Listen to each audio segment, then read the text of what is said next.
So today I want to talk about moms, and I want to highlight some of the things that moms think as we catapult into the message today.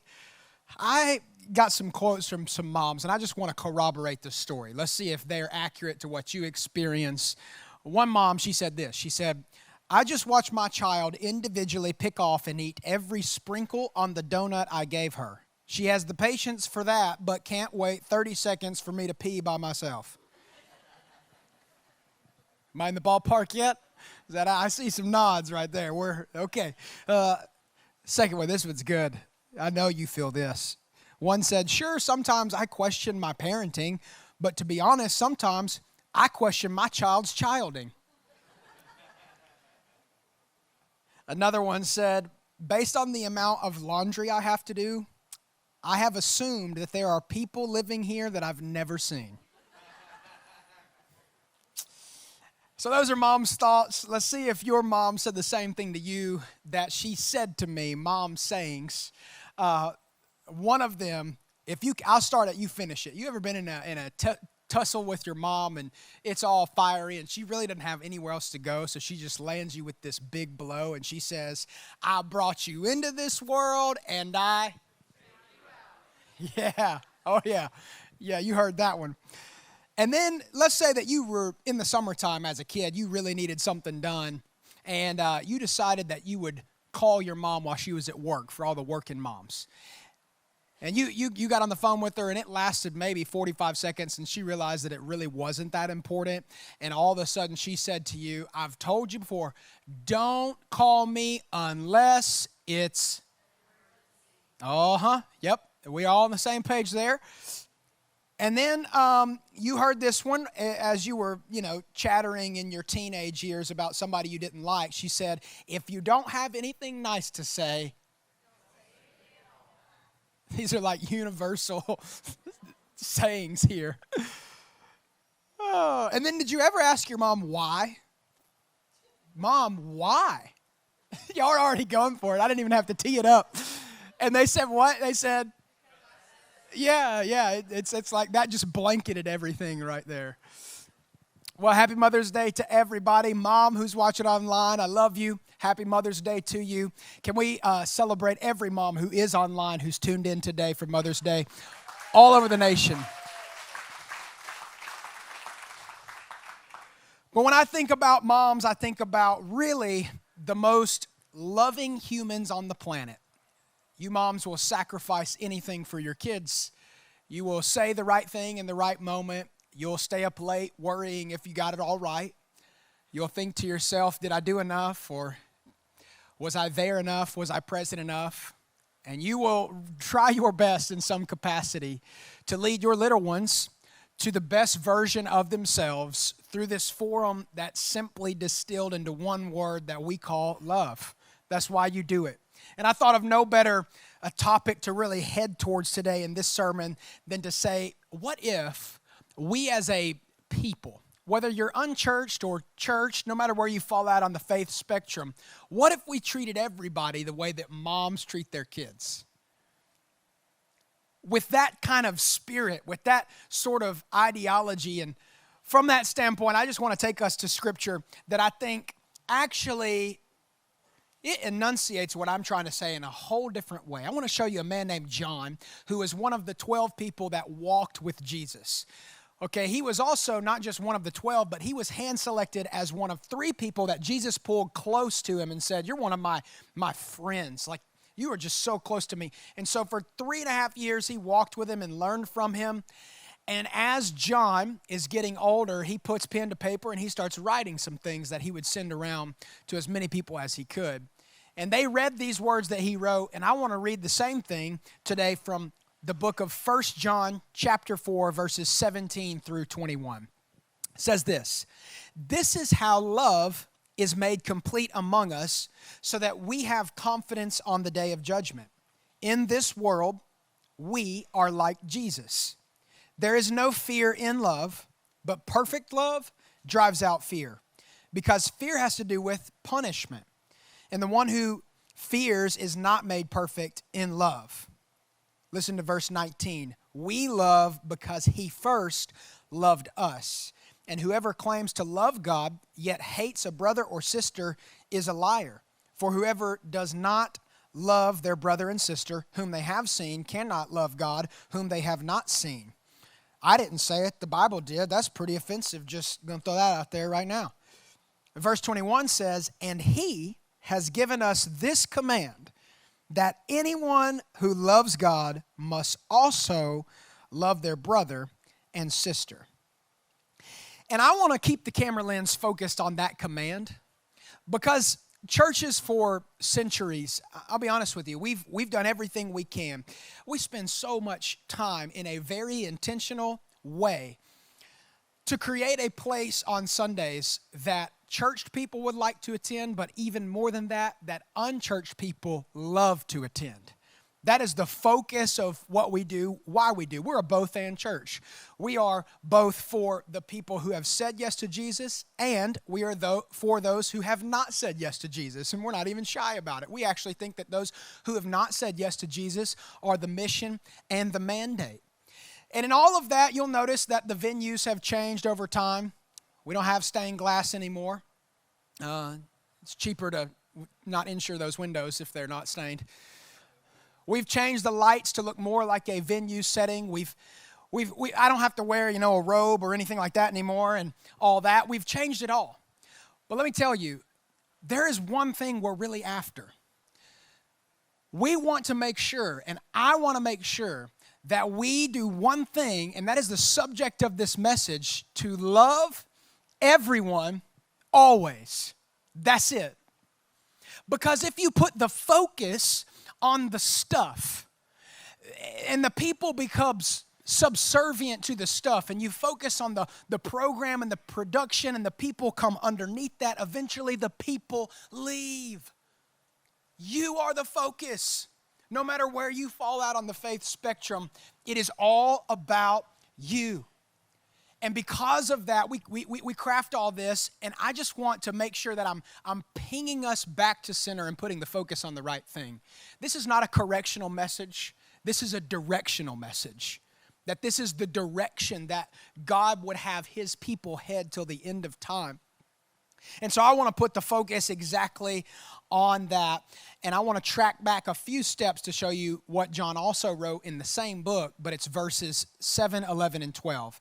He says, "Dear friends, let us love one another, for love comes from God, and everyone who loves has been born of God and knows God."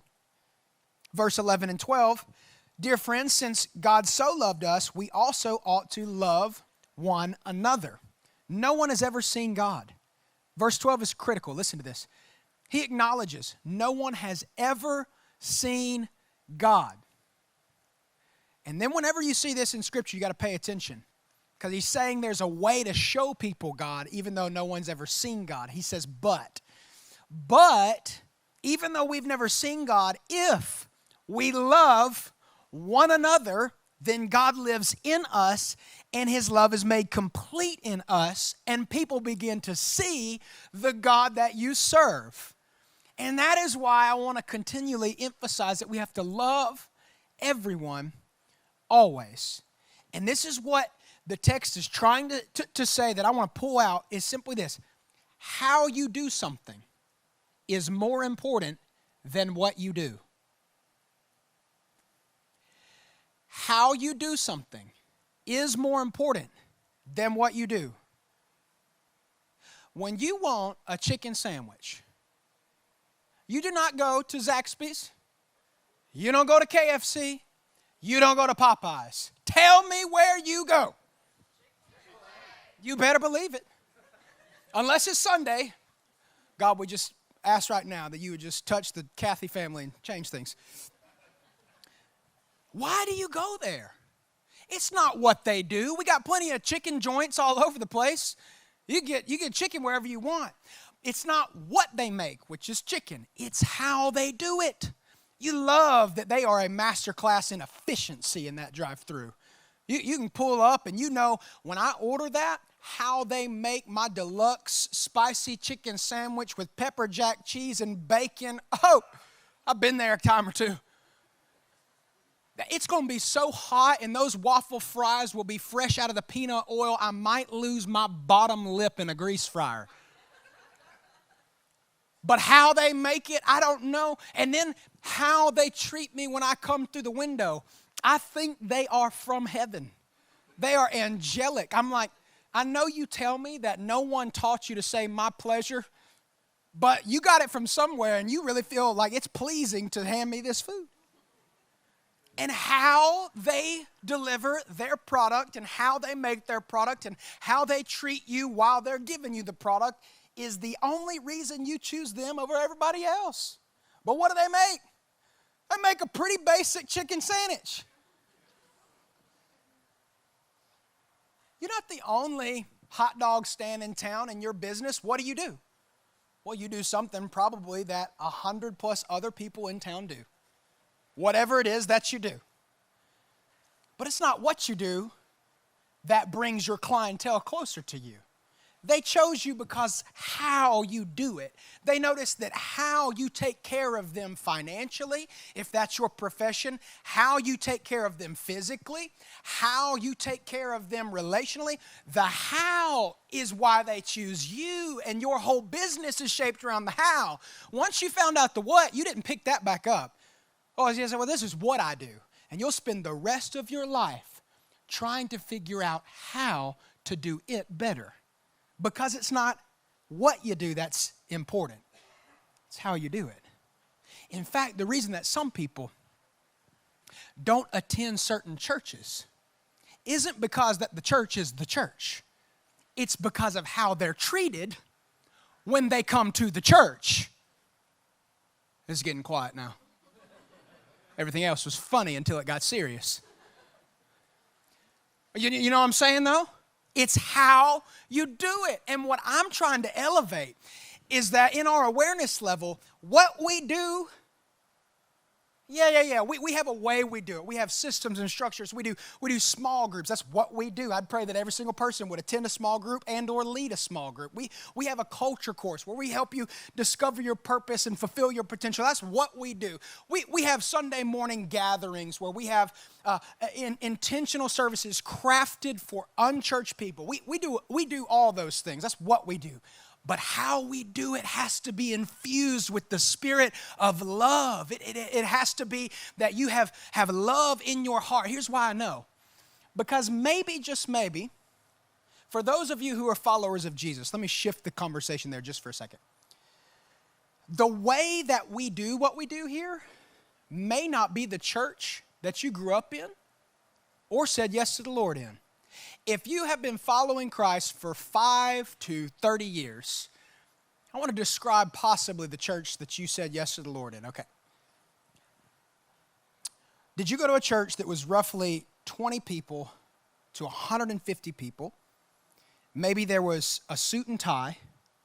The music was a little more traditional. The average age was a little older. You didn't really know like what was being said from the stage. It's probably a brick building, maybe even had a steeple on top. Anything in that category, if you went to a church like that in the last 5 or 30 years, will you just raise your hand? And yet somehow you said yes to Jesus. Because it wasn't what it all looked like or what it all felt like or what it was that they did. It was how they did it. It was how you were treated. It was how you felt loved. It was how you saw what was going on. And even though it might have been a little more uptight or traditional, you still felt and or experienced something that made you go, I like this. This is attractional. This is different. This is so unique. And maybe for the rest of us, if you did go to a church like that, maybe it wasn't the experience that you wanted because how you were treated was not the way you thought you would be treated when you walked into a church, because the reverse, unfortunately, is also true. Because how is so much more important than what. And what I'm trying to do right here is make sure that the how for this thing called Vivid is straight up in the right place. He says that we love one another, and when we love one another, that we can show people God himself. What's interesting is John, being one of those 12 disciples, he heard Jesus say the same statement. And several years before he wrote this book, he wrote another one that he simply just called John. They weren't real creative. He wrote John, and then he wrote 3 more, and he was like, what are those 3 going to be called? 1 John, 2 John, and 3 John. Sounds good, you know. It just whatever. Okay, so when he's in the Last Supper, there's this scene where Jesus has the last meal he's going to eat, and he gathers his 12 disciples around, and as he gathers them around, he takes communion with them, which means he takes a glass of wine, and he takes some bread, and he breaks it, and he gives them some instructions, and he says, do this in remembrance of me. But then he starts teaching a bit at the Last Supper. Well, John was in the room, and as he's writing the book we just read, 1 John, he's actually recalling the words that Jesus gave, and he's borrowing them from Jesus to instruct the future church. So the words of Jesus in the upper room come from John chapter 13, verses 34 and 35. They're reclining at the table, and Jesus says, a new command I give you. Here's our 3 words. Love one another. As I have loved you, so you must love one another. This next line blows me away. By this, everyone will know that you are my disciples, if you love one another. And Simon Peter asked him, Lord, where are you going? Jesus is sitting here at the table, and he's about to die the very next day. And he says, a new command that I give you, love one another. In the Greek, the word everyone, it means everyone. So it says that everyone, that they would know that you are part of my kingdom, my disciples, that you are a Christian if you love one another. He said, that's it. And you know, Peter does something so interesting. He just bypasses this whole thing. He just overlooks it and asks a question that doesn't pertain to anything just that. He just goes, hey, Lord, where are you going? I just want to say, if we're in the room with Jesus and he is God made flesh, and he just says, a new command I give you, that the whole world would know that you are of me. You're my disciples. You are followers. You are committed to me by one rule, one law, one thing. All I'm telling you is that everyone will see it. You will show them if you love one another. You'd think that everybody would perk up, pay attention, and be like, wow, that's the silver bullet. Hey guys, let's go take a seminar. Let's love people, okay? Here's how we're going to do. Here's what we're going to do. Jesus said, the new command I give you, let's just instill that and go. But you know what? We're all just like Peter. We're like, oh, it can't be that simple. Love won't work. You know, we couldn't just possibly lead people closer to Jesus by loving them. Hey, Lord, where are you going? Hey, what are you up to? Can you give me something else? Because that doesn't sound like the secret to the sauce. That sounds way too basic. And you know why? Because there's this law at play here, that the most obvious things are the easiest to ignore. Most of life is, come on, let's all face the facts. Most of life, we know what to do. We just ignore what to do. And when you ignore the obvious, you usually do the opposite. So let me show you what I mean by that. It's obvious. You want the spring break body? You eat good. You work out consistently. And it's probably going to happen. No secret to the sauce.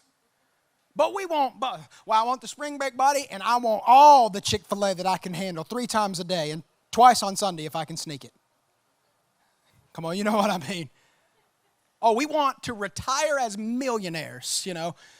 Live like no one else so that you can live like no one else. Oh, but I want to spend, $500 tomorrow night, on a pair of sneakers. You know what I'm talking about? We're like, well, but I know it's obvious. I know that if I want to retire, I probably should just put money into retirement, every time I get a paycheck. That makes sense. I want that. I'm not going to do that. I'm going to wait until I have 12 cents in the bank account and we're just squeaking by on rice and beans. And we're all holding like a ceremony, the countdown to midnight when direct deposit goes into my bank account and we see the cash pop up and then we go, now let's party tomorrow night and blow it all. But I'd love some retirement, when we get there. The obvious is the easiest to ignore. How many of us have gone on the diet and we're like, yeah, we tried that, but boy, oh boy, did food taste good. And gluten is from God. This whole movement to extract that from things, that's the devil. I just need to let you know. And when you ignore the obvious, you tend to do the opposite. You get defeated in the obvious, and so you swing the pendulum all the way to the other side. Well, I tried it, and I feel guilty, and I don't even care anymore, so I just go all the way back, full-blown tilt into the wrong thing. And the problem is that in the same way that we can all come in, to those of us who have come to faith, and we can ignore the obvious thing to love people, and those Facebook posts and those comments about unsaved people tend to look a lot like hate everyone always. Because when you ignore the obvious, you tend to do the opposite. And it's like, what are we doing? It's like, there's some people I look at over the last year and I'm like, did they love hate and hate love? I'm just curious. Because we're supposed to love and hate hate. That this should be the most attractive thing on planet Earth, the church. That you would forgive people, that we would turn the other cheek when people try to do wrong to us, that we would bless those who persecute us, that we would literally look at people. And I am insinuating, suggesting, recommended that in any situation, the statement, love everyone always, even when they hurt me, yes. I didn't say it, he said it, I'm just the microphone to produce it. Even when they do wrong to me, love them anyways. Love them always. Even when it looks like they're the person who was at fault, at wrong, I didn't do anything wrong, they blame me for it, they twisted the narrative, they twisted the story, love them anyways. Wouldn't that be the thing that everybody's like, wow, they figured it out? That's the silver bullet. But just like Peter, Lord, where are you going? What else is there? Can I go to another conference, another seminar, another thing to try to feel what I'm supposed to feel? And we're going, no, we have to be intentional with this because we can't just count on the institution of the church to carry the message of the church. For those who are followers of the Lord, this is what is called the law of intentionality. We have to get better intentionally at loving people where we are. And the law of intentionality says that you don't get better by accident, you get better on purpose. And I don't want to add more to your calendar. If your kids are in sports and they do baseball, basketball, soccer, whatever it is they do, just love the mom and the dad who sit next to you on the bleachers. Just love them right there, right where they are. That's being intentional. You go, I can love them. That's on my calendar. I'll sync my calendar and I will be who the Lord has called me to be in the moment I'm around people who don't know Him. And I'll be intentional at this thing called love. And the more that we do that, guess what? Eventually they'll be like, I like you. I don't know why I like you, but I like you. You're different. I don't want to like you, but I like you. I don't like Jesus, but I like you. Wouldn't that be cool? If that's what was started to be said about us, and we're all behind the scenes, we're like, hey, don't tell them it's all Jesus. That's why they like it. Just keep stringing them along. They'll figure it out eventually. And then you bring them to a service like this, the gathering of the church, and they're like, I don't want to like this, but I like this. Why do I like this? And we just go, because we did the mandate of loving everyone always. That's what we were told to do. It's the Lord's job to convict people of their sin. That's God's job to convict the heart, that people would illuminate and the light would come into dark places and go, whoa, I just realized I need to turn from my ways and I need to turn towards Jesus because I've seen him at play among people and his ways are better than my ways. And I look at your life and I go, wow, I value that. I got to have more of what you have. And you just go, that's Jesus. If we just love people where they are, I promise it's that simple. And we cannot do anything better than what's already there. Listen, we can't educate like the University of South Carolina. We don't have programs like all that, or Clemson. Let me just throw some love that direction there. We can't add the educational sphere and master's degrees and bachelor's degrees and professors and all that. The church can't educate like that. The church can't govern like the state capitol. They're going to make laws. They're going to pass things. They're going to do what they do. But let me tell you something that we can do in Lexington, in Columbia, in this whole state that nobody else has. We, the church, can corner the market on love. That love is the commodity that we can give out. That when a professor shows hate, why aren't people running back to the church for love? Why can't we corner the market on the one thing that Jesus says, a new command to give you? Love one another, and everyone will know that you are my disciples by the way you love. It's that simple. Am I making sense? And I just want to elevate that right where you are is right where God wants you to be. It sounds kind of goofy, but your relational reach zone are the people in your life that God has strategically placed around you. I believe that you are the answer to the prayers someone is praying for them to come to know Jesus. Not anybody else, not me, not another church down the road, you. And if you decide, I'm going to love them, I'm going to love the fool out of them, left and right, as much as I can, up, down, backwards, sideways, to the left, to the right, down, I'm just going to love them. Then you are literally pushing the mission of God forward into the earth. And there will be a point coming where they realize, oh my gosh, this is amazing. Why is this so important? Because in 1 Corinthians 13, 1 through 8, it says this. It says, if I speak in the tongues of men or of angels, but do not have love, I'm only a resounding gong or a clanging cymbal.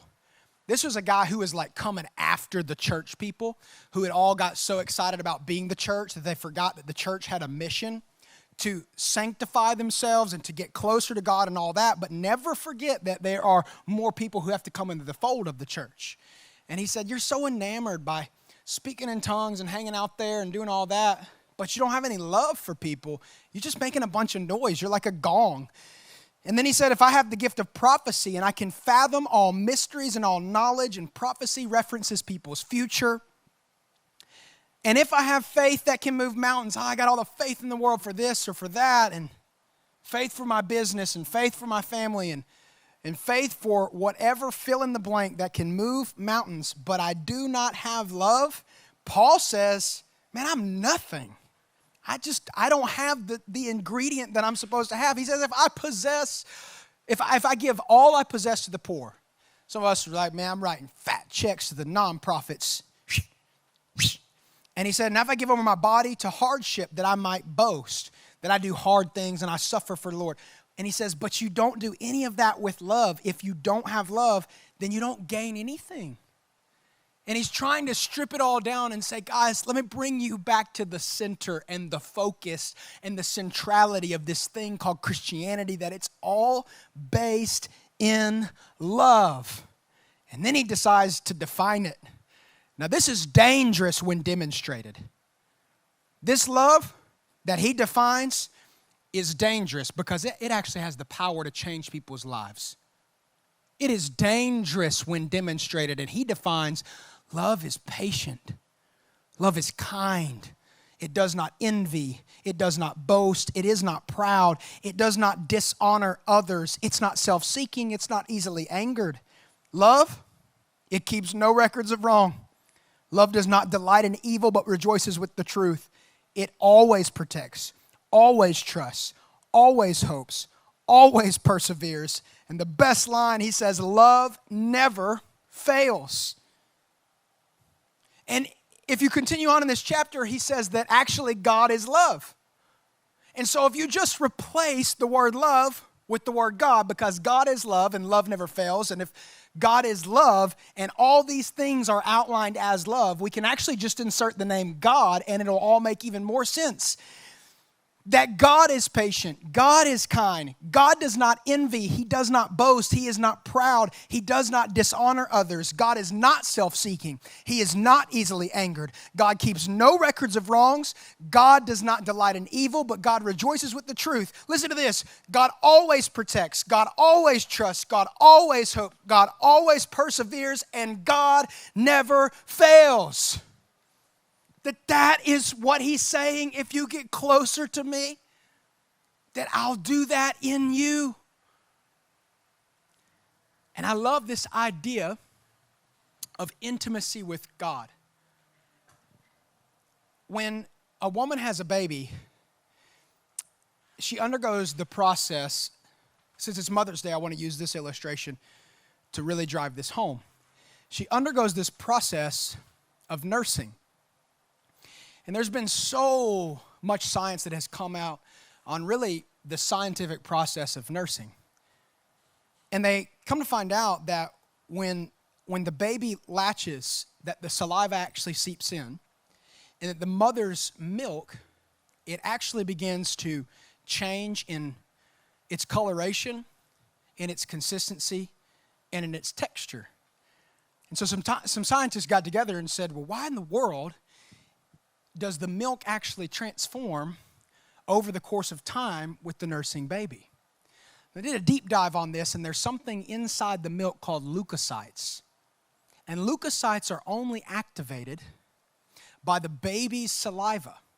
And what happens is the saliva, once it seeps in, that what's inside the baby's mouth is then transmitted to the mother. And the mother's body begins to read the information inside the saliva. And intuitively, the body begins to build up immunity for the baby. And the baby isn't sick yet. The baby hasn't experienced the disease it might experience. And so the mother's body, unbeknownst to her, is providing the child with everything the child needs in the season the child's about to walk into, before the child would even need it.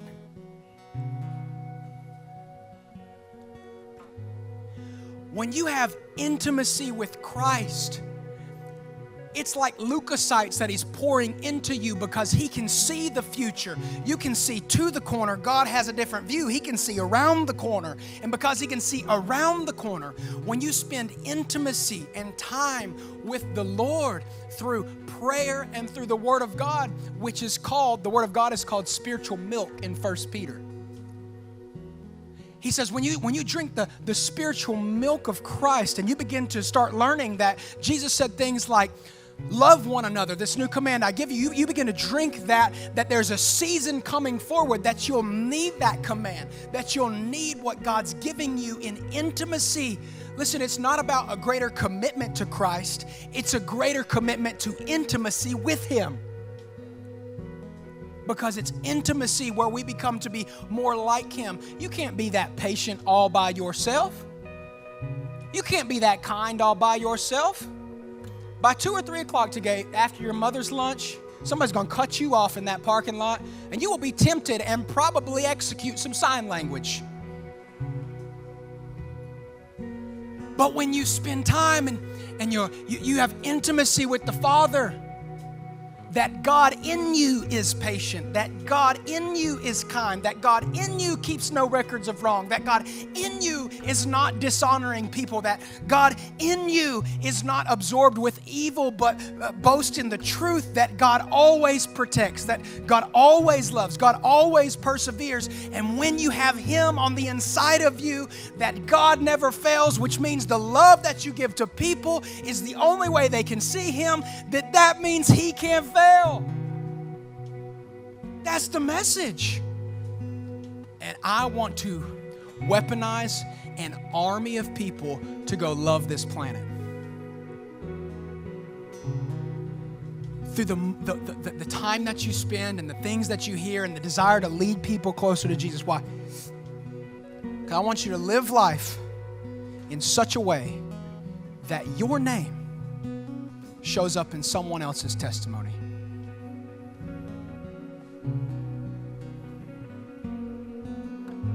That you could live your life in such a loving fashion that what if you started to love that neighbor, that coworker, that friend? I don't know, let's fast forward the clock. Let's just have fun with the future. 3-6 months from now, they come in. They decide to question this thing, call God, and they start attending maybe a small group. Let's say they stay the course. They like you, they like this. And one day along the way, they say, I'm in. I want to start following Jesus. I don't know what it looks like. I don't know. And let's say they sign up to get baptized one day. Say, I want to be baptized. What if you were the one who baptized them? You wouldn't care what song we sang forever. We could sing Kumbaya and you'd be like, Jesus. You understand what I'm saying? That if your name, you lived your life in such a way that your name showed up in someone else's testimony and we said, well, how'd you get here? And they just said, they loved me when I didn't deserve it, when I was full of all kinds of stuff. They saw past the sin and they saw the soul. They loved me. Because where there are tongues and where there are prophecy, this last verse in 1 Corinthians says that it'll all cease.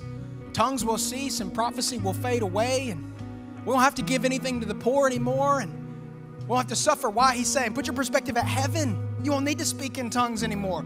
We'll all be with God. You won't need to prophesy about the future. We won't need to know nothing about the future. We're with God eternally. You won't need to give anything to the poor. The poor are now with God based on what we already gave. You won't have to suffer anymore. You're with God. And he said there's one thing that remains is love. The love that got us all there is the thing that will transcend time. So let's not become enamored with all of the gifts, but let's become enamored with the love of Christ to give to other people. Stand with me today. Live your life. That's my takeaway. Live your life in such a way that your name shows up in someone else's testimony. There's a man named Freddie Griffin that you've never heard of. Freddie grew up in Alabama with my mom and dad in the 60s and 70s. And Freddie decided that he would move to California, really in the hippie movement. And so he came back several years later as the quintessential hippie. I'm talking the yellow Volkswagen Bug, hair down to here, a tie-dye bandana with like the sheeny glasses, you know, mustache, the whole works, man. Well, Freddie goes to one day an old church building down the street on a Sunday, much like when I asked you to raise your hand, maybe some of the buildings you were picturing. And they loved him. And they saw past all the stuff. And he smelled like weed. He looked totally different because in that time, in that day and age, Alabama and Birmingham and California were two different spheres. And loved him right where he was. And he gave his heart to the Lord. Just overnight, just wild, unimaginable. He felt it and he started walking for Jesus. It was my dad's ritual every Sunday morning. We didn't go to church, by the way. It was my dad's ritual to get a paper from our local gas station every Sunday morning.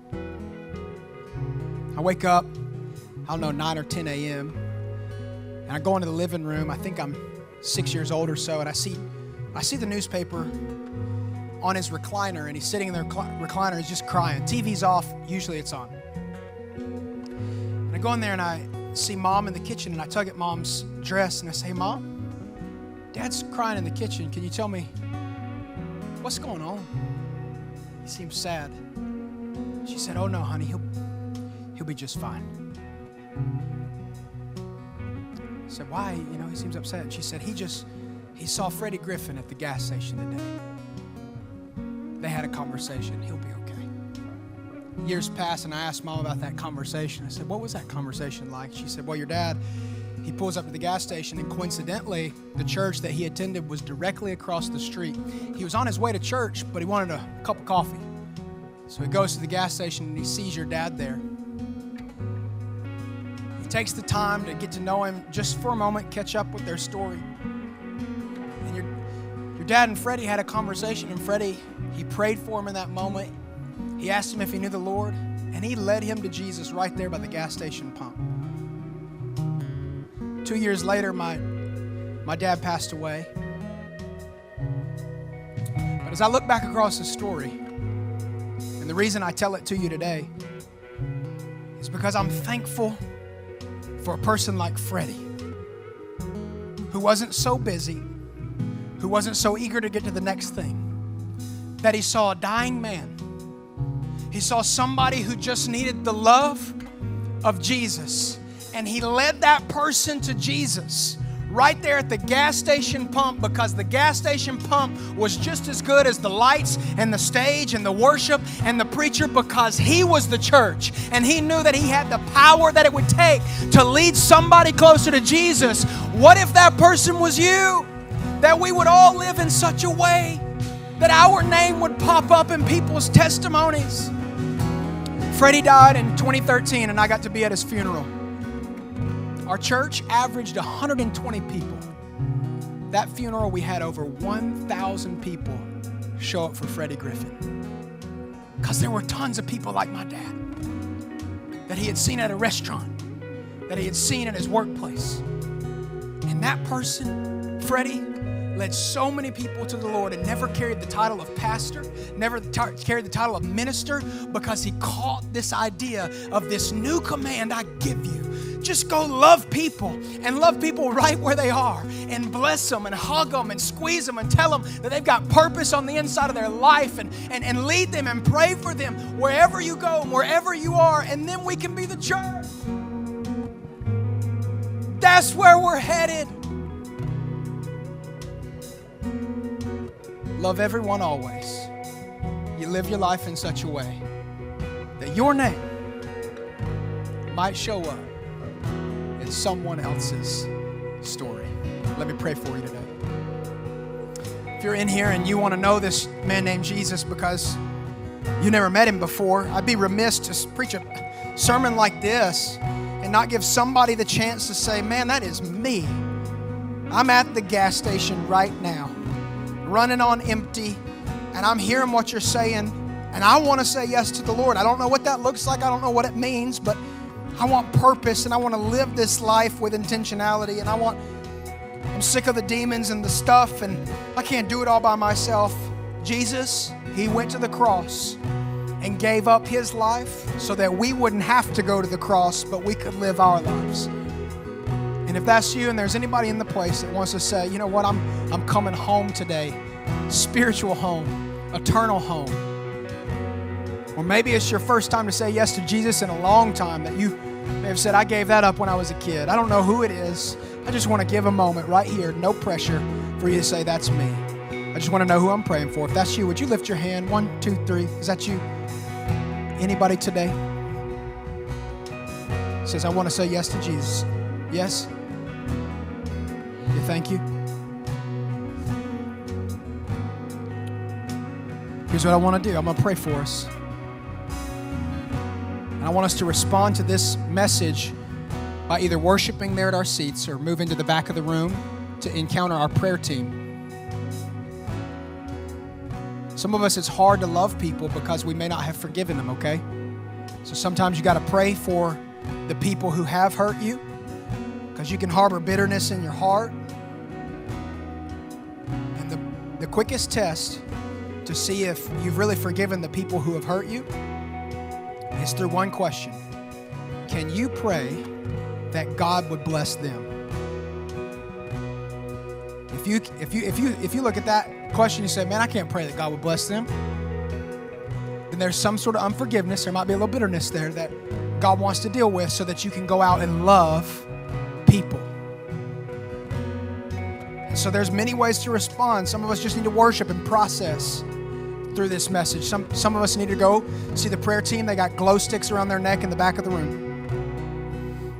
But whether it is and whoever it is, all of that, I just want to respond. So I'm going to pray for you, and then we're going to worship God. Lord, I thank you for every person under the sound of my voice. I pray that you would minister to us, that we would be people who love. Now, that's the mandate. I pray that you would show us how to do it, God. It's so individualized and personalized for each of us. I pray that you would help us in this moment as we draw close to you, that we would be able to love other people. I feel one sentence that you want me to say. For those who are dealing with unforgiveness, God would say to you, if you forgive the pain they caused you, I'll make you forget the hurt they did to you. That's how forgiveness works. You'll forget it even happened. They'll ask you one day, I don't even remember that. God, I pray that you would speak today to hearts and lives all over this room. Thank you for those who said yes, who are coming to know you today. God, we worship you. We thank you. We lift up your name. And we worship you today. Come on.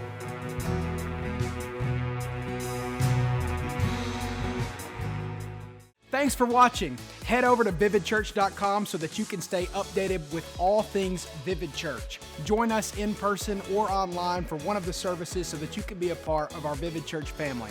But don't stop there. Please share this video so that we can help other people live the vivid story that God has for them. Thank you.